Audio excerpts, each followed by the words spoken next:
Good evening students. আশা করি সবাই ভালো আছো। তো আমরা আজকে একটা অন্য রকমের পড়া পড়বো। হুম?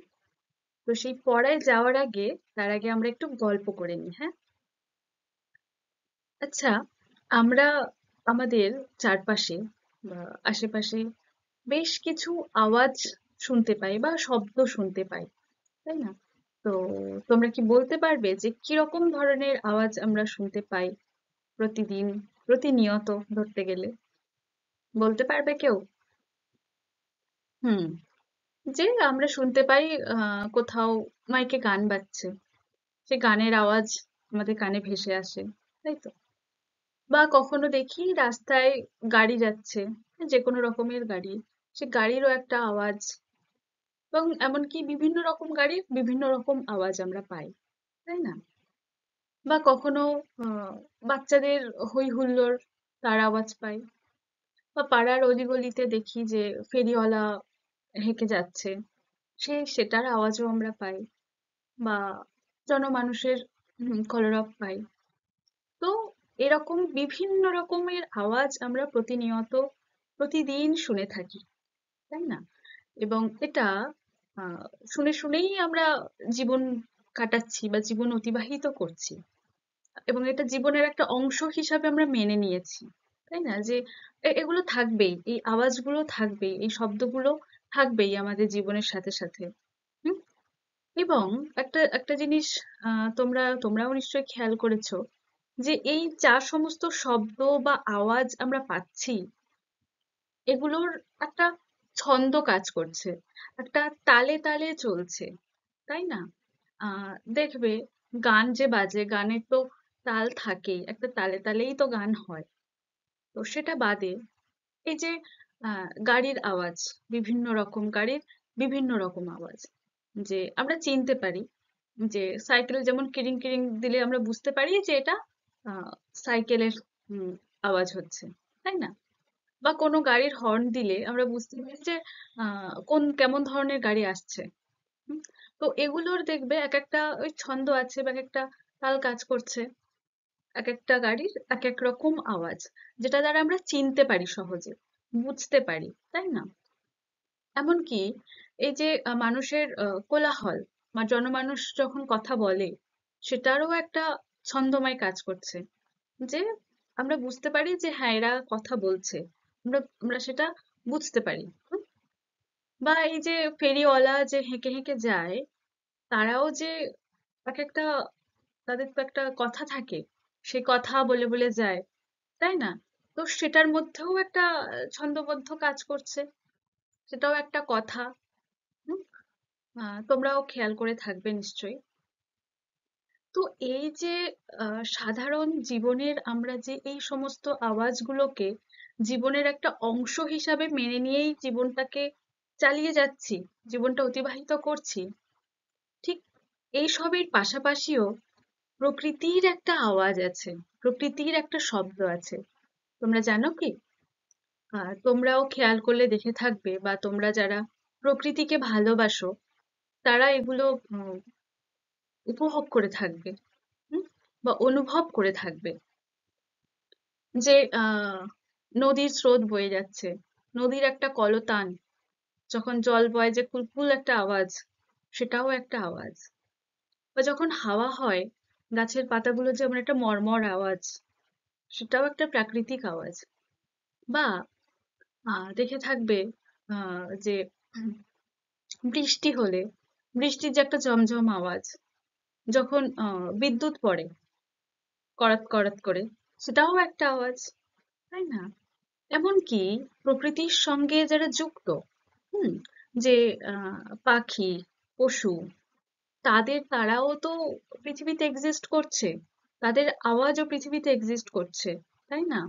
পাখিদের কিচিরমিচির, বা বিভিন্ন রকম পশুর, নানা রকম পশুর নানা রকম তাদের তাদের ভাষা, নিজেদের নিজেদের মতো করে তারা কথা বলে, তাদের যে আওয়াজ, সেটাও প্রকৃতির একটা অংশ, তাই না? তো সেই প্রাণী জগৎটা বাদ দিয়ে, বা ওই পশু পাখি এগুলো বাদ দিয়েও, যেগুলোকে ধরা হয়, জড় ধরা হয় আর কি, যে যেমন এই হাওয়া, নদী, হুম।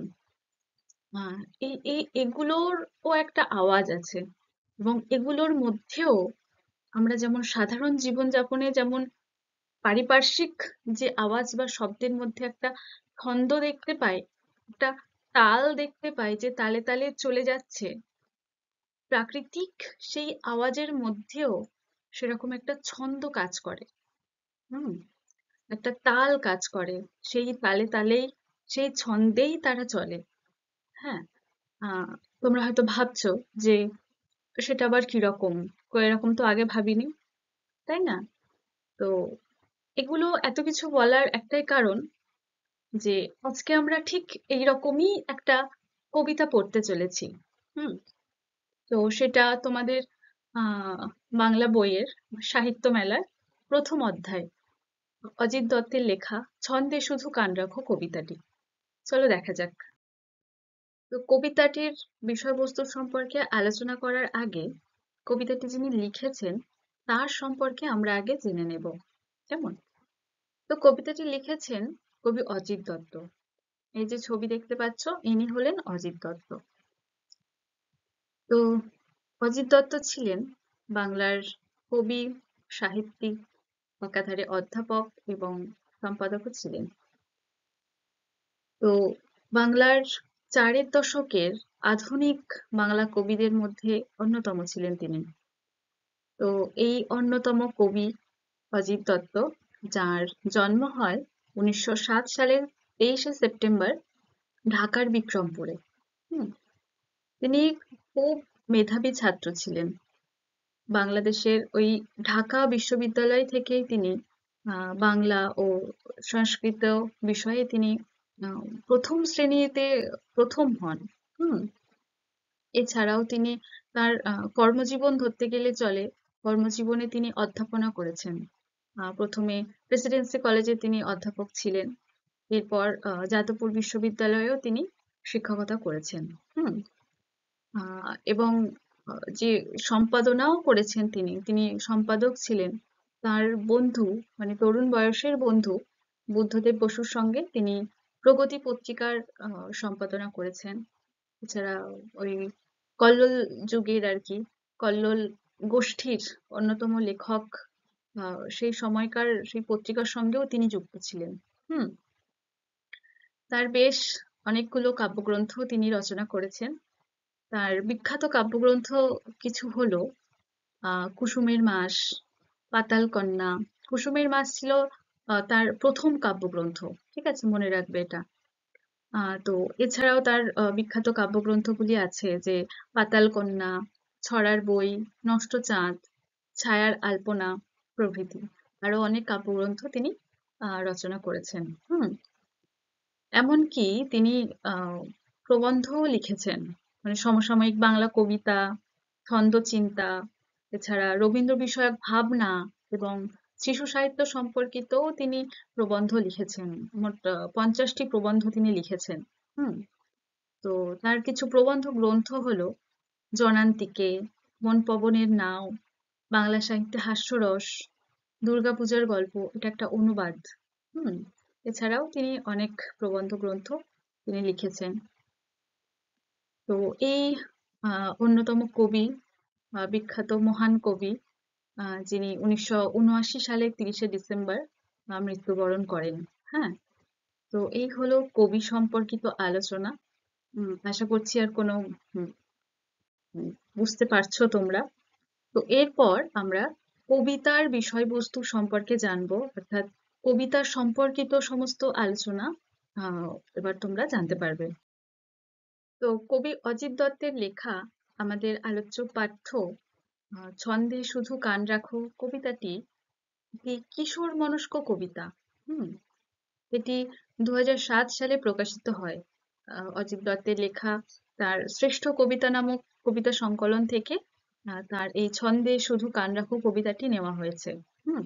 আর এই কবিতার এই উৎসটা তোমরা মনে রেখো। তো এই যে একটু আগে আমি আলোচনা করলাম যে আমাদের পারিপার্শ্বিক যে কৃত্রিম যে সমস্ত আওয়াজ তৈরি হয়, বা যে আওয়াজ নিয়েই আমরা জীবনটা অতিবাহিত করছি, সেটার পাশাপাশি প্রকৃতিরও একটা আওয়াজ হয়, শব্দ হয় এবং পারিপার্শ্বিক আওয়াজের যেমন একটা ছন্দ থাকে, সেটা আহ প্রকৃতির আওয়াজের সঙ্গেও সেই ছন্দের একটা প্রকাশ হয়। হুম। আর সেই ছন্দেই আমাদের জীবন এবং সমস্ত জীব জগৎ চালিত হয়। আমরা জীবন আহ অতিবাহিত করি। হুম। কিন্তু প্রকৃতির সেই সেই যে ছন্দবদ্ধ সেই আওয়াজ বা সেই শব্দ, সেটা সাধারণ মানুষ বা যে সে শুনতে পায় না, বা এমনকি বলা যায় যে শোনার চেষ্টাও করা হয় না। হুম। সেটা কেবলমাত্র কান আর মন দিয়ে শুনলেই সেই ছন্দবদ্ধ সেই শব্দ, সেই আওয়াজটা শোনা যায়। এই এই আমাদের বর্তমান পৃথিবী, হ্যাঁ, এই যে কোলাহল মুখর একটা ব্যস্তময় পৃথিবী, যেখানে সবাই যে যার কাজে ব্যস্ত। হুম। হ্যাঁ, এবং যারা পাঠক বা তোমাদের মতো ছেলে মেয়েদের কথা বলছি, তোমরাও হয়তো কেউ কেউ সেগুলোকে গুরুত্ব দাও না। হুম।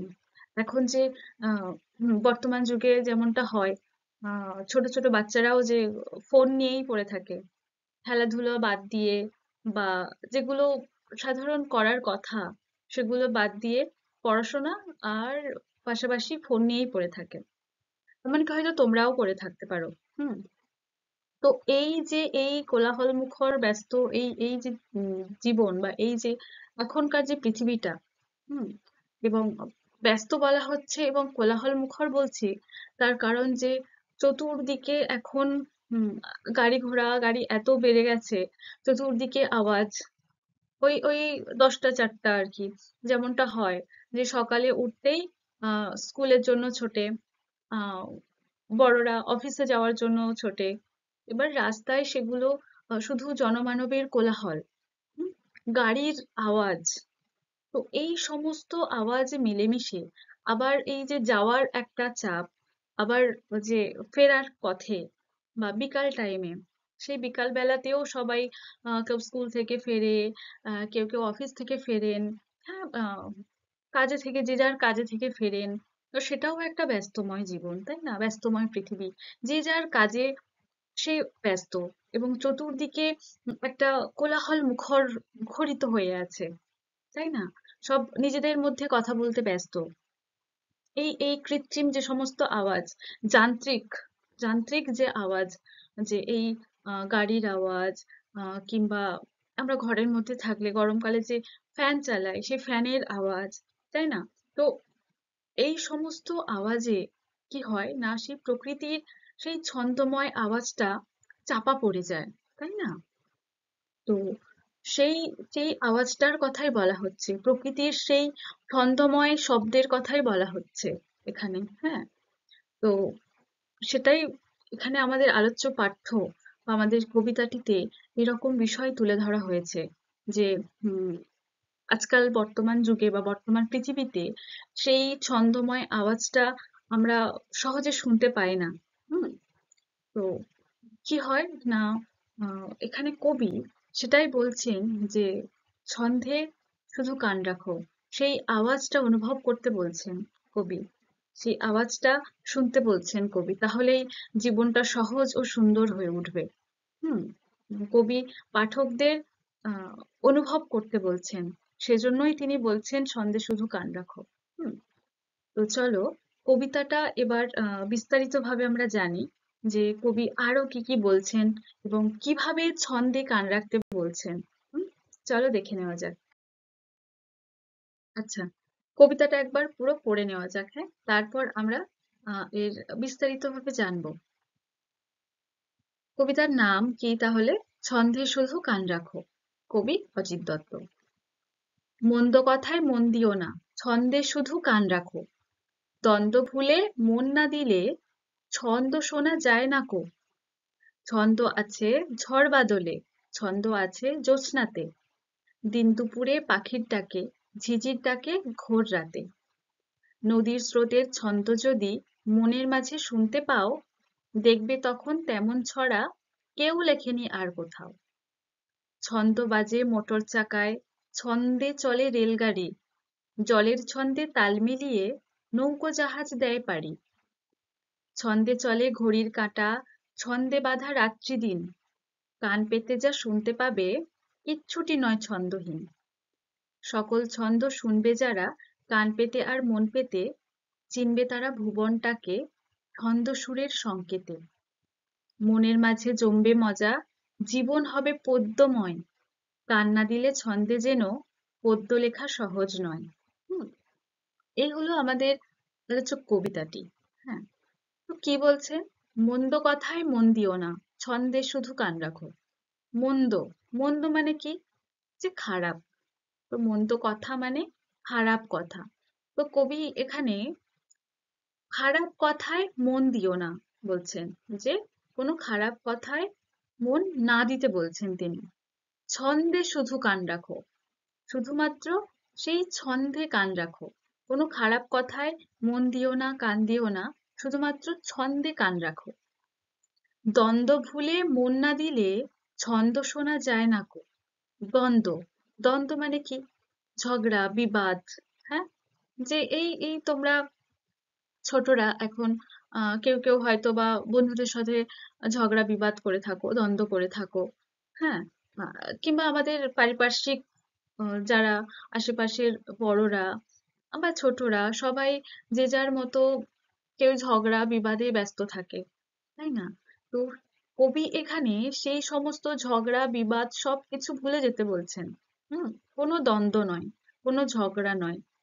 সেই দ্বন্দ্ব ভুলে মন না দিলে কি হবে সেটা বলছেন, যে ছন্দ শোনা যায় না কো। কবি যে ছন্দের কথা বলছেন, অর্থাৎ প্রকৃতির সেই ছন্দময় যে শব্দ, সেটা শোনার কথা বলছেন। সেই ছন্দের কথা এই কবিতার এই উদ্ধৃত লাইনে তিনি বলছেন, যে দ্বন্দ্ব ভুলে মন না দিলে, অর্থাৎ সেই ঝগড়া বিবাদ বা সেই সমস্ত দ্বন্দ্ব, সে সমস্ত ভুলে যদি মন না দিই, তাহলে ছন্দ সহজে শোনা যাবে না। হুম, ছন্দ আছে ঝড় বাদলে। ওই যে বললাম যে আমাদের পারিপার্শ্বিক কৃত্রিম আওয়াজের সাথে সাথে প্রকৃতির প্রাকৃতিক একটা ছন্দময় শব্দ থাকে। সেই সেই কি শব্দ হয়, বা সেই কোন কোন আওয়াজে বা প্রাকৃতিক কোন কোন জিনিসে ছন্দ আছে, সেগুলি কবিতায় তিনি উল্লেখ করছেন। দেখো, ছন্দ আছে ঝড় বাদলে। ঝড় বাদল এগুলো কি? প্রাকৃতিক জিনিস, তাই না? ঝড় হয়, যে সাধারণত মানুষ ঝড়ে ভয় পায়, তাই তো? যে ঘর বাড়ি ভেঙে যাবে, মানুষের ক্ষয়ক্ষতি হবে, সেজন্য ঝড়কে ভয় পায়। কিন্তু ঝড় কি? একটা প্রাকৃতিক জিনিস, যে হয়। তো সেই ঝড়েরও একটা আওয়াজ আছে, এবং সেই আওয়াজের মধ্যেও ছন্দ আছে। হুম, বাদল, বাদল মানে কি? মেঘ, যে বৃষ্টিকালীন মেঘ।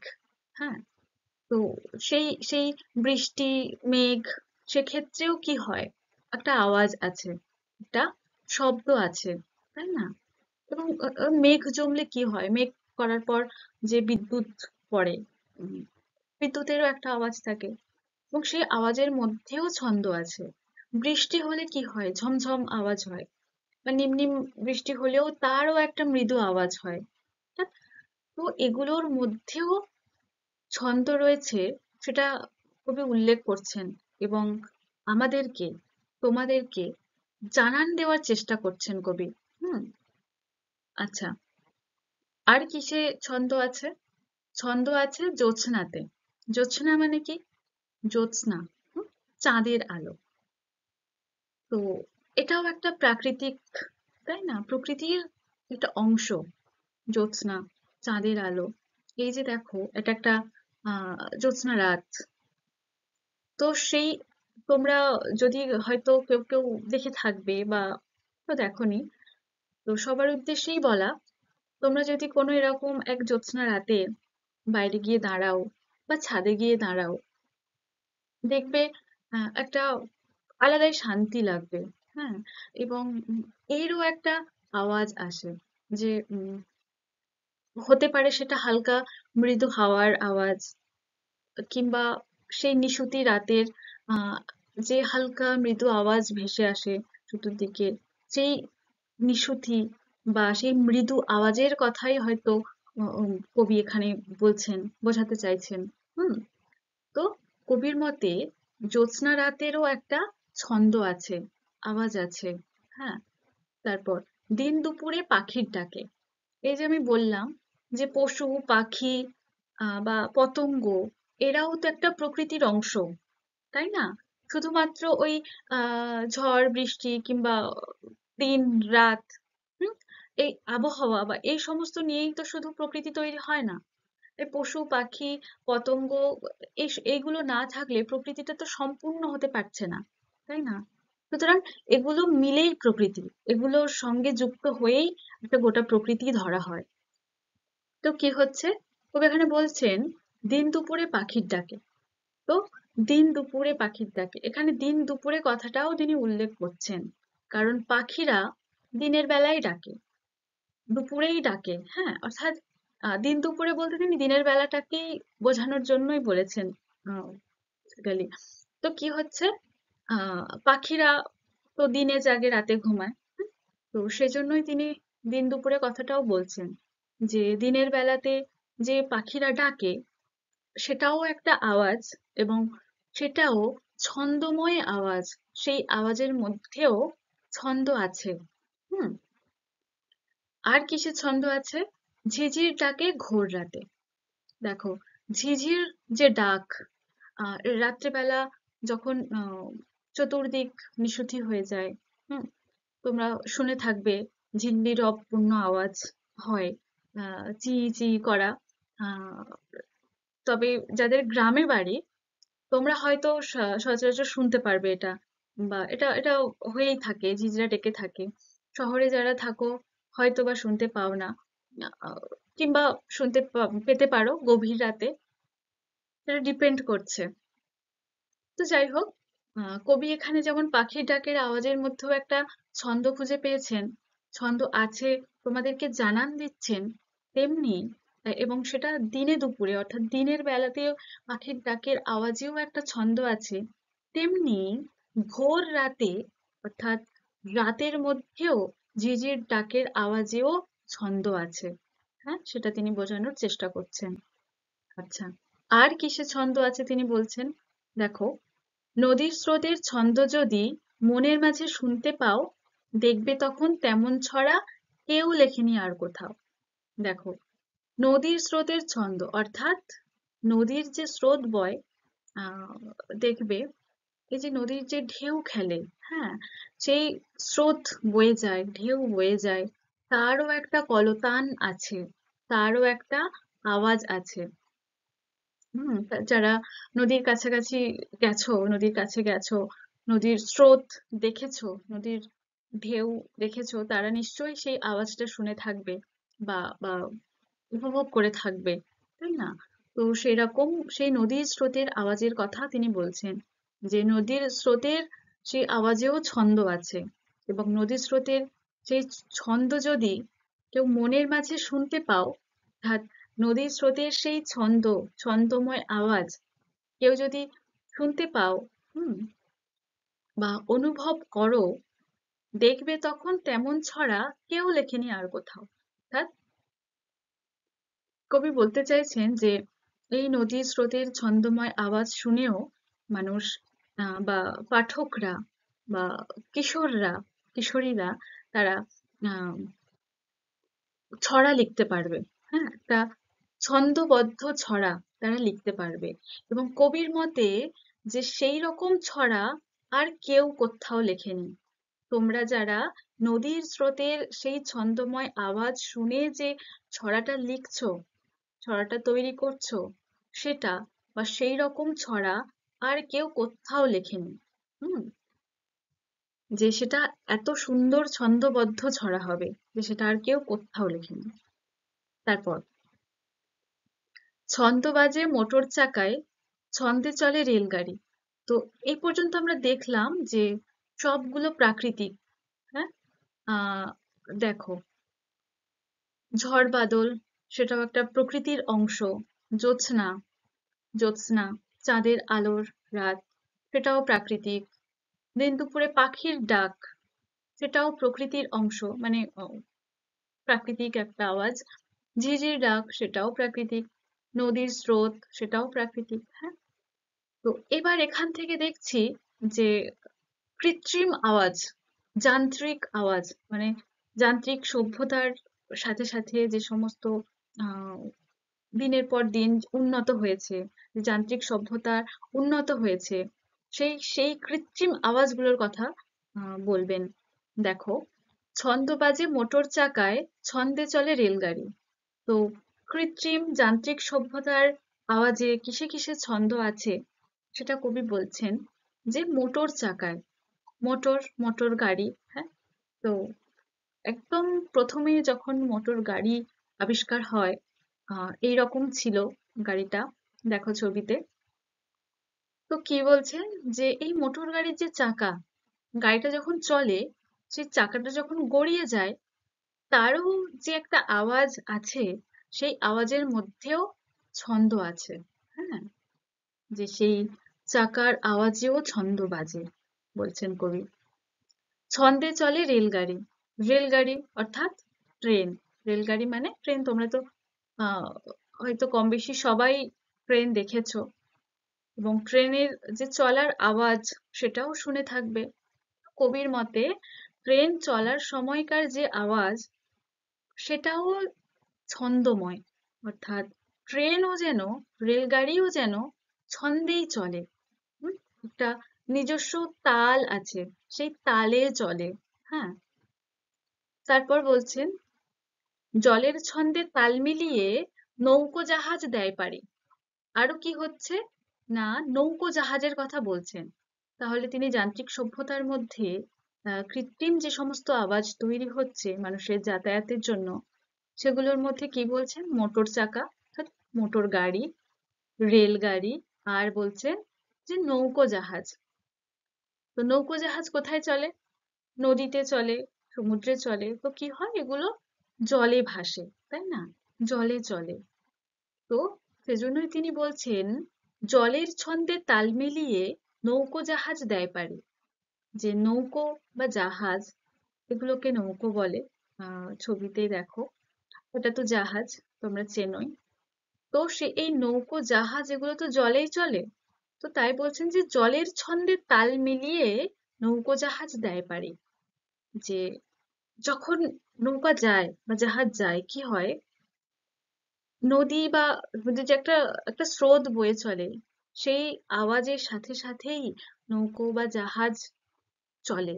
হুম, এবং সেই নৌকা বা জাহাজ যখন চলে, দেখবে আহ যখন যায়, জলটা দুদিকে ভাগ হয়ে যায়, তাই না? তো সেটারও একটা আওয়াজ আছে, এবং সেই আওয়াজের মধ্যেও ছন্দ আছে। সেটা তিনি বলছেন যে জলের ছন্দে তাল মিলিয়ে নৌকা জাহাজ দেয় পাড়ি। পাড়ি মানে কি, যে যাত্রা, অর্থাৎ এক পার থেকে অন্য পারে যাচ্ছে বা গমন করছে। হ্যাঁ, নৌকো জাহাজ কি হয়, এক পার থেকে, অর্থাৎ নদীর বা সমুদ্রের এক প্রান্ত থেকে আর এক প্রান্তে যায়। হুম, তো সেই যাওয়াটাকেই এখানে বলছেন পাড়ি, পাড়ি দেওয়া বলছেন।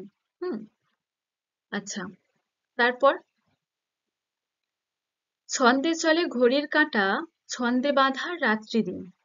যে ঘড়ির কাঁটাও যে চলে, দেখো, এই সকাল থেকে সন্ধ্যা হচ্ছে, দিন থেকে রাত, রাত থেকে দিন, প্রতিনিয়ত হয়েই চলেছে, হয়েই চলেছে।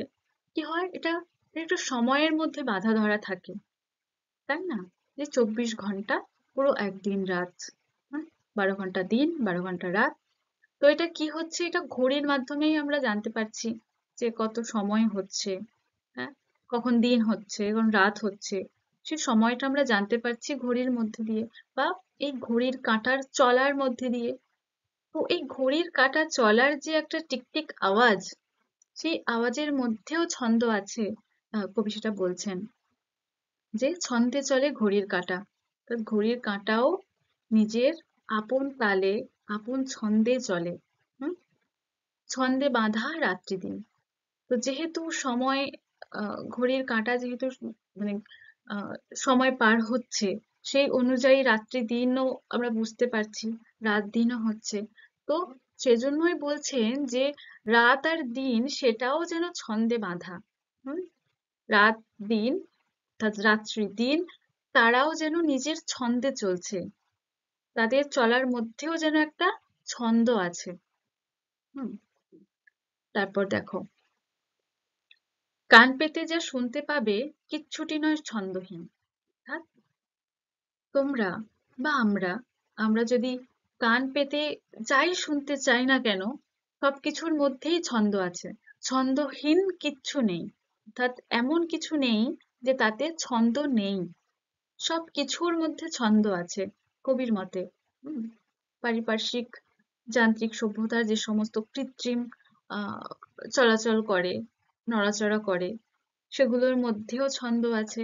প্রাকৃতিক জিনিসগুলোর মধ্যেও ছন্দ আছে। আমাদের দৈনন্দিন জীবনের যেভাবে আমরা জীবন অতিবাহিত করছি, সবকিছুর সঙ্গে যুক্ত, সবকিছুর একটা ছন্দ আছে। সবকিছুই নিজের ছন্দে চলছে, নিজের আপন তালে চলছে।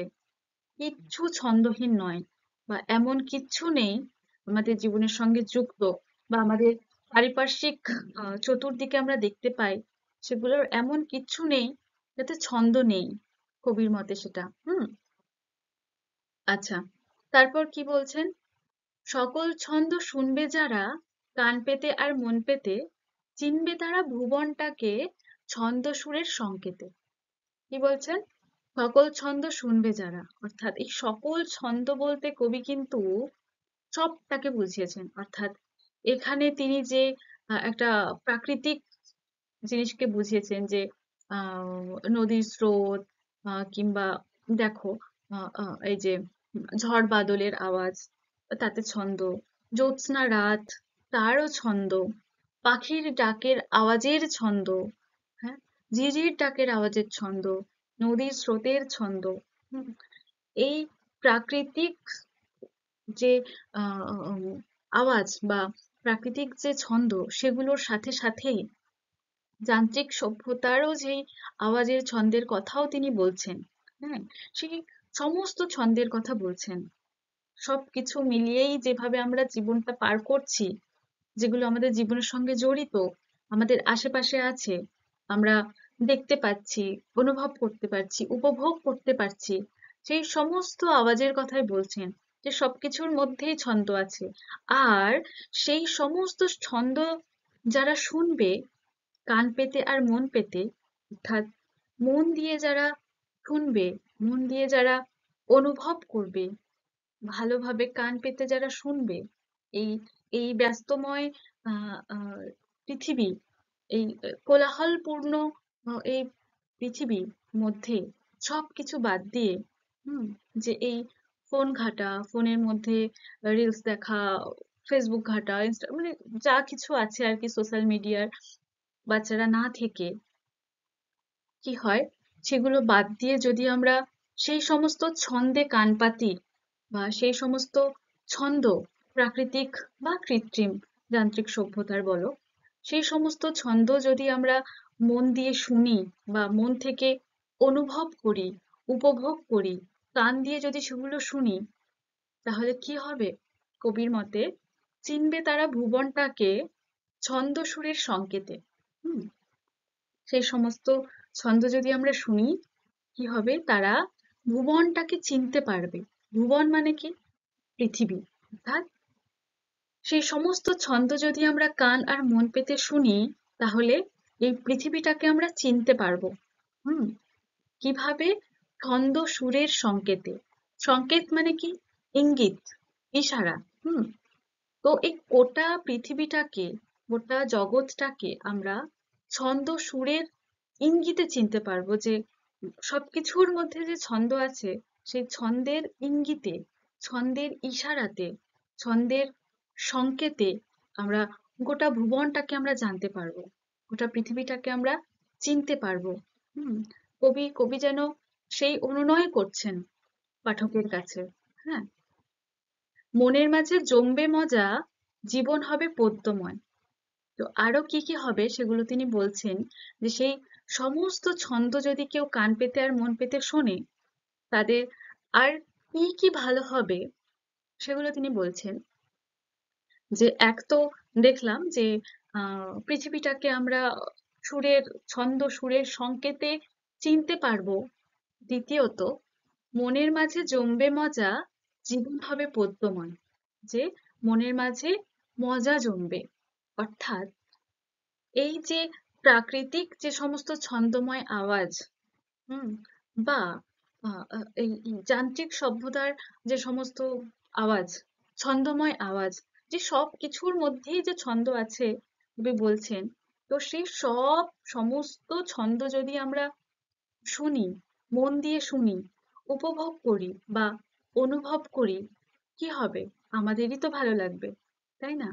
তো তোমরা তোমরা নিজেরাও দেখবে যে কোনোদিন নদীর পাড়ে গিয়ে দাঁড়িয়েও বা আ আ কোনো এক নির্জন বিকালে, মানে বিকাল অবশ্যই নির্জন হয় না, দুপুর হয়।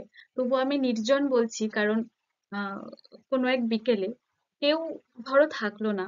হুম? আ আ মানে কলতানহীন, হুম? চতুর্দিকে কলরব থাকবে না।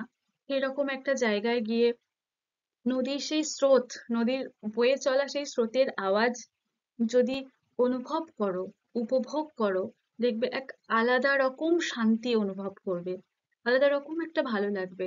এমনকি কবির কথায় সেটা মজা জমবে মনে। হুম। তো সেই রকম প্রাকৃতিক কিছু কিছু ছন্দময় আওয়াজ আছে যেগুলো শুনলে মনকে শান্তি দেয় বা তোমরা মজা পাবে, তোমাদের ভালো লাগবে। হুম। তো কবি সেই কথাই বলছেন যে সেই সমস্ত ছন্দ যদি তোমরা কান পেতে আর মন পেতে শোনো, তাহলে তোমাদের মনের মাঝে মজা জমবে, অর্থাৎ তোমরা মজা পাবে। আর কি হবে না, জীবন হবে পদ্যময়, অর্থাৎ জীবনটা পদ্যময় হবে। পদ্য মানে কি? তোমরা তো জানো, কবিতা বা ছড়া। হ্যাঁ, অর্থাৎ কোনো ছন্দবদ্ধ কোনো রচনাকেই পদ্য বলা হয়। যে আহ কবিতা কি হয়, সাধারণত ছন্দবদ্ধ হয়, এক একটা ছন্দ থাকে। এই যে যেমন দেখো এই কবিতাটি তোমরা পড়ছো, একটা ছন্দ রয়েছে দেখো, অগোছালো নেই, একটা একটা একটা গোছানো রয়েছে দেখো। মন্দ কথায় মন দিও না, ছন্দে শুধু কান রাখো, দ্বন্দ্ব ভুলে মন না দিলে ছন্দে শোনা যায় না গো। দেখো একটা একটা একটা তাল আছে, একটা মিল আছে। দেখো, ছন্দে শুধু কান রাখো, শেষের লাইনে দেখো ছন্দ শোনা যায় না গো। একটা মিল থাকছে, একটা ছন্দ থাকছে, তাই না? অর্থাৎ কি হয়, পদ্য সাধারণত ছন্দবদ্ধ হয়, ছন্দবদ্ধ একটা রচনা হয়।